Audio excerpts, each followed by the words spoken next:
MEITEI NAHA ahum SSC na LOUBA GD ki PET exam YAOBA CHATKHRAGA LAMBI SHERANNANA CHATLUBADAGI KUKI KHULAI PAIBA SHING PHARURABA Matung NGARANG THADORAKPADA NGAIRINGEIDA NGARANG AMUK HEIROK TAGI NUPA AMA KUKI KHUL PHAODUNA CHATNABA HOTNARAMBADAGI NAGA Phurup ki Meeoi Kharana Pharaba Matung Sekmai Police ta Tekta Kaidana Shinnarakhre Naga Ichilinau Sing na Pharaga Sekmai Police ta Shinnarakhre Meeoi adudi Thobal District HEIROK Part 2 dagi Loitongbam Rajesh Chahi Kunmanga Apokpa Loitongbam Chorajit Kawi Hairi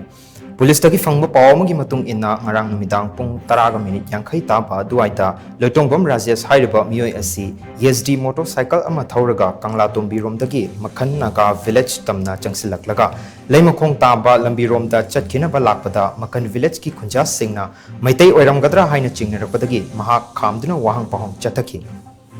Wahang pahong chathabada mahak MEITEI ni haiba khangbadagi detain tawduna thamlaga Sekmai Police ta paw pikibani Pausi hek fangbaga Sekmai Police Station ki OC na luchingba team ama mafam aduda changsenduna loitongbam Rajesh Sekmai Police Station da purakhibani hairi achoba khudong thiba ama thoklam gadabadagi makan village ki naga ichilenau singna matam chana Sekmai Police ta pau piraktuna thawai kanbirambagi damak Sekmai Police ki maikaidagi makan khul gi khunja singbu thagatpa phongdorokli